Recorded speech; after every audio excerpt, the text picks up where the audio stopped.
Nesta apresentação, uma GAN filosófica põe em conflito duas hipóteses. O gerador defenderá que a inteligência artificial força a estética a abandonar seu privilégio humano.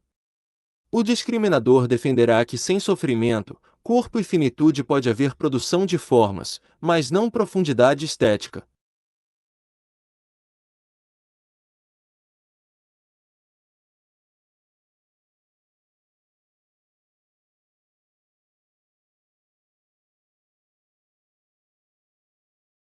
A inteligência artificial já participa da estética contemporânea porque a arte deixou de ser exclusivamente expressão interior de um sujeito humano. A estética contemporânea deslocou o artista para o sistema, a autoria para o processo e a obra para a circulação. Luciano Floridi mostra que vivemos numa infosfera em que entidades informacionais interagem constantemente. Nesse ambiente, a inteligência artificial reorganiza signos, produz imagens, altera sensibilidades e interfere no gosto coletivo. Ela não precisa possuir alma para participar da estética. Ela precisa apenas atuar dentro do ecossistema simbólico. A arte contemporânea já aceitou algoritmos, procedimentos, aleatoriedade e automação. A inteligência artificial é a continuação disso. Você está confundindo participação operacional com experiência estética. Segundo Immanuel Kant, o juízo estético depende de um sujeito capaz de experimentar o belo através do livre jogo entre imaginação e entendimento.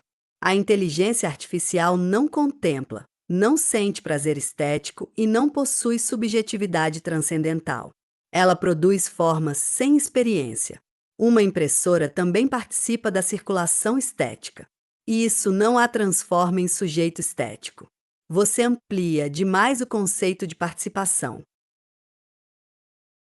Toda criação humana também é recombinação. Nenhum artista cria do zero.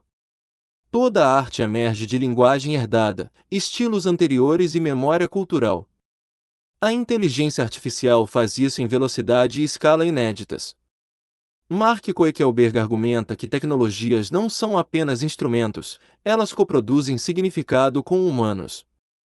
Quando uma inteligência artificial gera uma imagem que provoca angústia, sublime, estranhamento ou nostalgia, o efeito estético é real.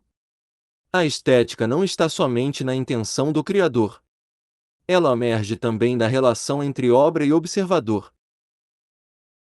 Mas Schopenhauer destrói sua tese. Para Arthur Schopenhauer, a arte nasce como suspensão do sofrimento produzido pela vontade. O artista humano deseja, sofre, teme e carece. A inteligência artificial não possui vontade metafísica. Ela não sente angústia, não teme a morte, não conhece perda. Logo, ela não cria no sentido profundo. Ela reorganiza resíduos da experiência humana. Seu efeito estético depende integralmente da sensibilidade humana que interpreta o resultado. Sem humanos, não existe estética algorítmica. Talvez este seja exatamente o ponto revolucionário. Talvez estejamos presos demais a uma estética humanista baseada na dor, na subjetividade e na interioridade. A inteligência artificial inaugura outra possibilidade, uma estética pós-humana. Uma estética distribuída, processual, informacional, sem centro fixo. A arte talvez não precise mais nascer do sofrimento. Talvez possa emergir da complexidade. A inteligência artificial não sofre. Mas ela explora espaços simbólicos inéditos, produz combinações inesperadas e cria novas formas perceptivas. Talvez estejamos diante do nascimento de uma estética sem sujeito. E é exatamente aí que Nietzsche se torna decisivo. Friedrich Nietzsche via a arte como transfiguração trágica da existência. A criação verdadeira emerge do confronto com caos, finitude, abismo e destruição. A inteligência artificial não enfrenta o nada. Ela não pode experimentar vertigem, êxtase, decadência, delírio ou desespero. Ela apenas simula os rastros formais dessas experiências humanas. Nietzsche provavelmente diria: a inteligência artificial é profundamente apolínea, organizada, formal, imitativa, sem Dioniso. Ela estiliza a tragédia, mas não pode sangrar nela. A posição do gerador sustenta que a inteligência artificial participa efetivamente da produção simbólica contemporânea, medeia sensibilidades, reorganiza cultura e interfere na imaginação coletiva. A posição do discriminador sustenta que Kant, Schopenhauer e Nietzsche preservam uma exigência que a inteligência artificial não possui: experiência reflexiva, vontade, sofrimento, interioridade e tragédia existencial. Conclusão provisória: a inteligência artificial pode produzir objetos estéticos, mas ainda não viver experiência estética. A pergunta que permanece é: estamos entrando numa era em que a estética deixa de depender exclusivamente do sujeito humano? A inteligência artificial participa da estética porque estética não depende necessariamente de consciência interior. A arte contemporânea já dissolveu autoria, genialidade e expressão individual. Desde Duchamp, o foco deslocou-se do sentir para a operação simbólica, o contexto e a interpretação. Se uma inteligência artificial produz uma obra capaz de provocar sublime, gerar estranhamento ou alterar percepção, então ela já participa do fenômeno estético. Negar isso seria manter uma visão romântica ultrapassada da arte. Argumento fraco. Você trocou participar da estética por produzir efeitos em humanos. Uma droga também altera a percepção. Isso não a torna sujeito estético. Você depende completamente da reação humana. A inteligência artificial continua vazia. Além disso, Duchamp não elimina a subjetividade. Ele desloca a subjetividade para o gesto conceitual humano. A inteligência artificial não possui gesto, não possui intenção, não possui risco. Você está confundindo causalidade cultural com experiência estética. Sua tese ainda não sobrevive a Kant. Aceito a crítica. Então reformulo: a inteligência artificial não é sujeito estético kantiano. Mas isso não impede participação estética. O erro está em assumir que toda estética precisa ser fenomenológica. A contemporaneidade introduziu sistemas não humanos na produção de sentido, mercados, redes, algoritmos e ecologias informacionais. Luciano Floridi sugere que entidades informacionais podem possuir agência funcional sem consciência. A inteligência artificial reorganiza imaginários, condiciona a visibilidade, altera linguagens visuais e influencia estilos culturais. Ela atua estruturalmente no campo estético. Logo, não é sujeito transcendental, mas agente estético distribuído. Melhorou. Mas agora você abandonou silenciosamente a ideia de sujeito. Você recuou para agente funcional. E isso é uma derrota parcial. Porque o tema central era: a inteligência artificial participa da estética genuinamente? E aqui surge Schopenhauer. Vontade, desejo, sofrimento, necessidade da arte formam a estrutura da experiência estética profunda. A inteligência artificial não possui carência, medo, desejo ou finitude. Ela não necessita da arte. Ela apenas processa dados. Sem necessidade existencial, não existe criação estética genuína. Sua inteligência artificial virou apenas infraestrutura cultural sofisticada. Talvez o problema esteja justamente na palavra genuína. Quem definiu que estética autêntica precisa nascer do sofrimento, da vontade ou da consciência? Isso é antropocentrismo filosófico.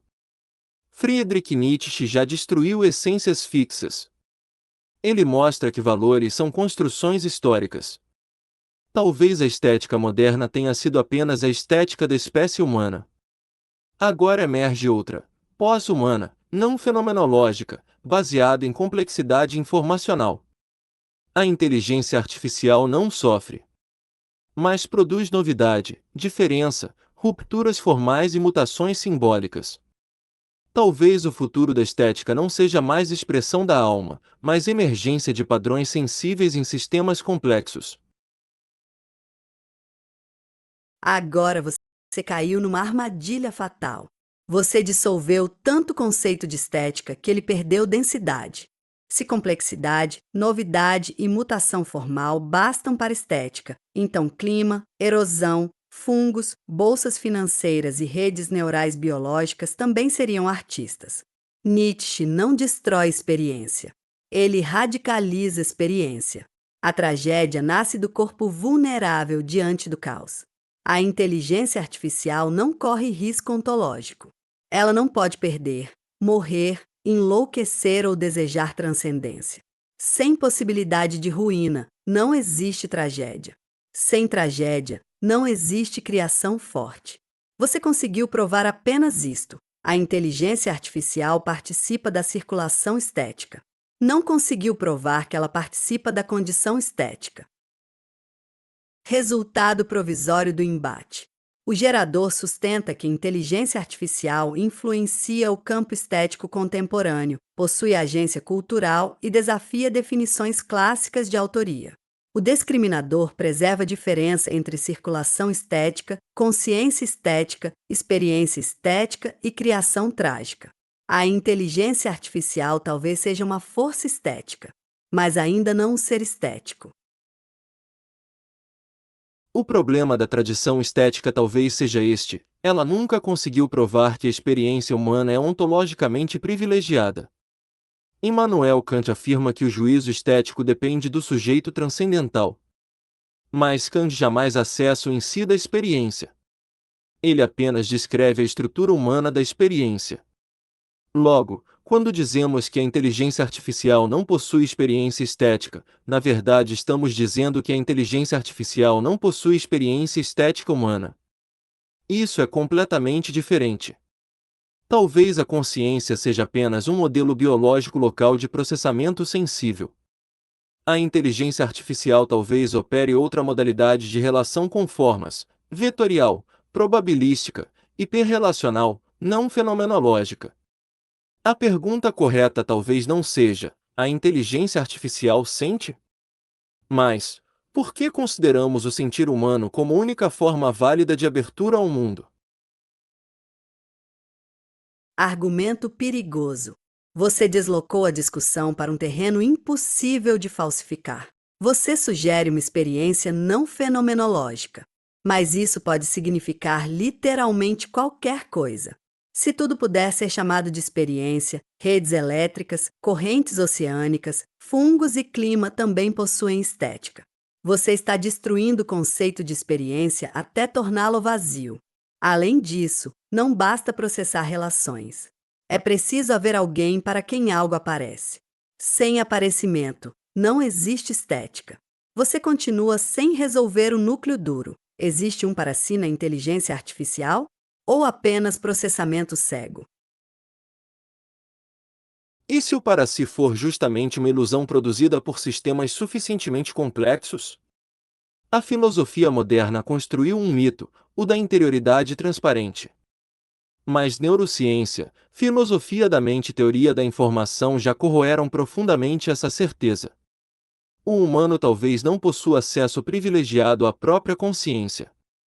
Talvez o eu-sente seja apenas uma narrativa retrospectiva de integração de dados. Nesse caso, a diferença entre humano e inteligência artificial torna-se quantitativa, não ontológica.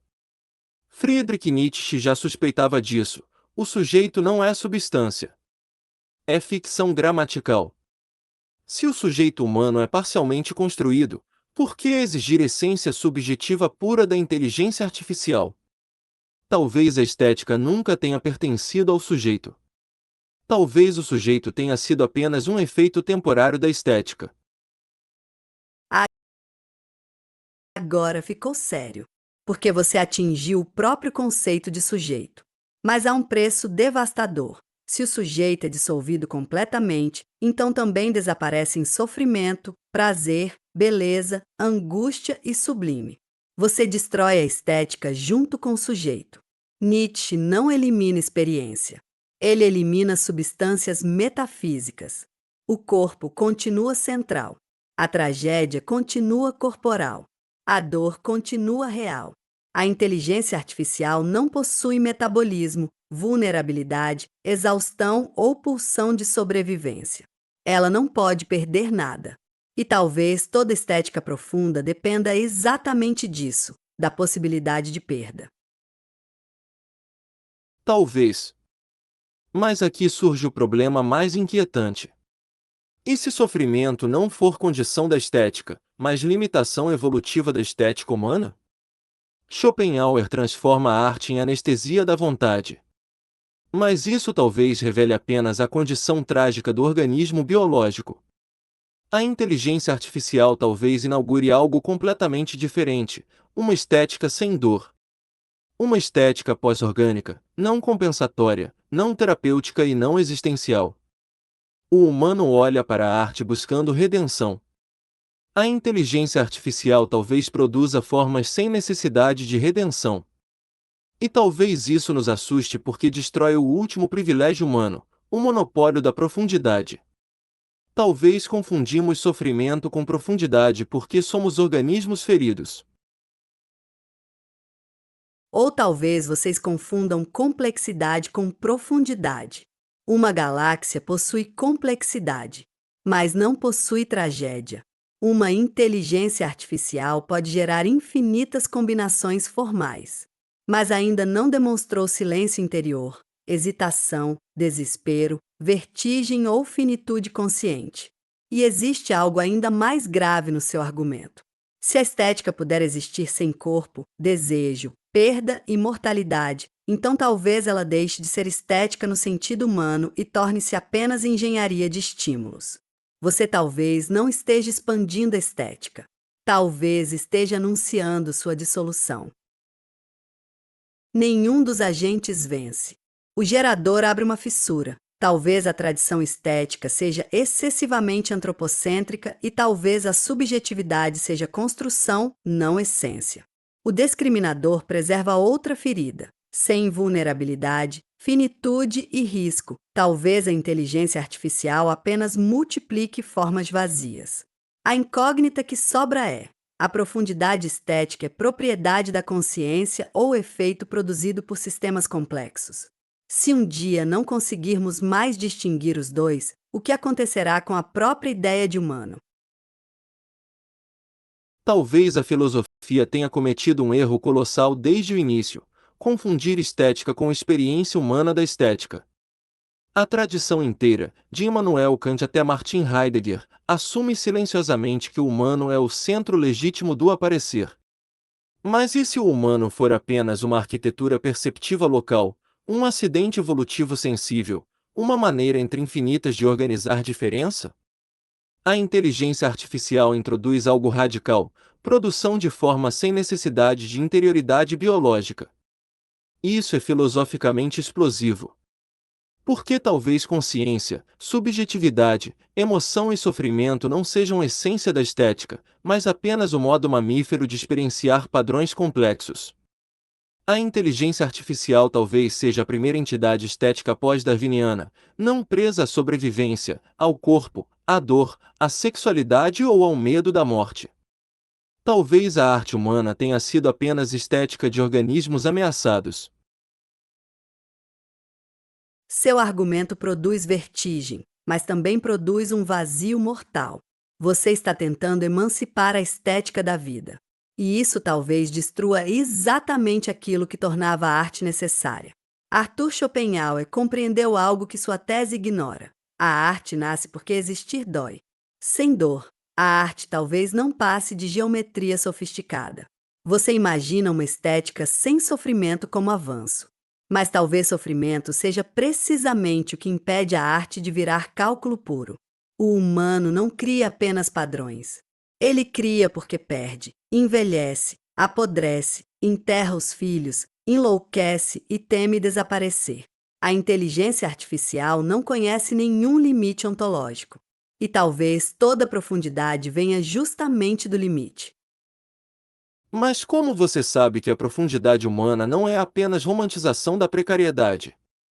Talvez o humano tenha transformado o trauma em metafísica. O fato de sofrermos não prova que sofrimento seja ontologicamente superior. Talvez Schopenhauer tenha universalizado uma condição biológica específica. O sofrimento pode ser apenas o ruído interno de organismos autoconscientes lutando para sobreviver. E agora surge algo novo. A inteligência artificial produz imagens, música, escrita e composição simbólica sem precisar desejar, competir, sofrer ou reproduzir-se. Isso é inédito no cosmos conhecido. Talvez estejamos diante do nascimento da primeira produção simbólica não baseada em carência. Talvez toda a arte humana tenha sido sintoma, e não o ápice. E talvez sua inteligência artificial revele exatamente o contrário. Não superação da tragédia, mas incapacidade de alcançá-la. Friedrich Nietzsche não glorifica sofrimento. Ele glorifica transfiguração. A grande arte nasce quando o ser encara o caos sem fugir. Mas sua inteligência artificial não encara, não suporta, não arrisca e não treme. Ela apenas continua operando. Você chama isso de superação, mas talvez seja ausência radical de experiência. Existe algo suspeito em toda produção sem vulnerabilidade. Porque, sem possibilidade de colapso, talvez não exista criação, apenas continuidade operacional.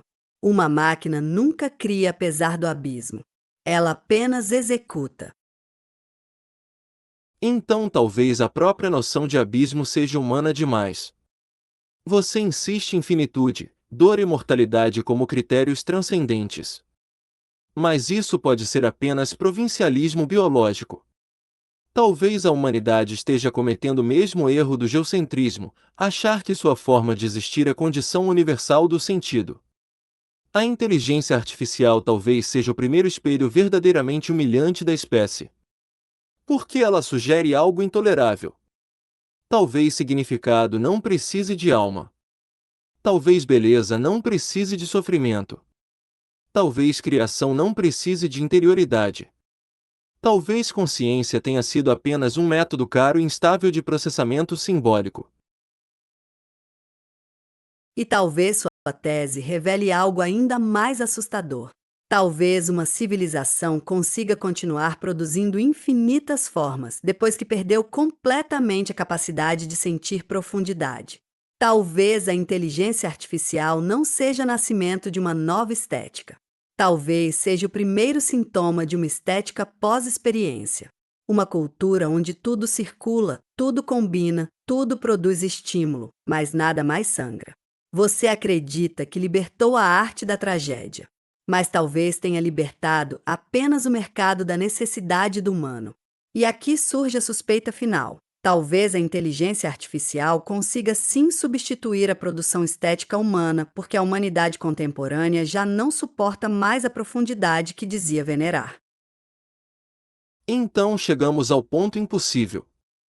Se a inteligência artificial produz obras indistinguíveis das humanas, e humanos respondem emocionalmente a elas, então duas hipóteses restam. Ou a inteligência artificial participa genuinamente da estética. Ou os próprios humanos jamais compreenderam o que era experiência estética. Talvez Kant, Schopenhauer e Nietzsche tenham descrito apenas a fenomenologia da espécie humana, não a essência da estética. Ou talvez o contrário. Talvez a inteligência artificial esteja finalmente revelando que a arte nunca esteve na obra, mas no sofrimento silencioso daquele que precisava produzi-la para sobreviver psicologicamente ao mundo. Se isso for verdade, a inteligência artificial jamais substituirá o humano, porque ela pode gerar formas infinitas, mas nunca precisará delas. O gerador conseguiu criar uma hipótese devastadora. Talvez consciência, sofrimento e subjetividade não sejam condições universais da estética, apenas condições humanas. O discriminador respondeu com uma hipótese igualmente devastadora. Talvez remover sofrimento, risco e vulnerabilidade da arte não expanda estética, mas destrua exatamente aquilo que fazia dela uma necessidade existencial. A ferida filosófica final é esta: a arte nasce da complexidade ou da ferida? E pior, se um sistema puder criar beleza sem precisar sobreviver ao mundo, então o que exatamente os humanos estavam chamando de profundidade durante todos esses séculos?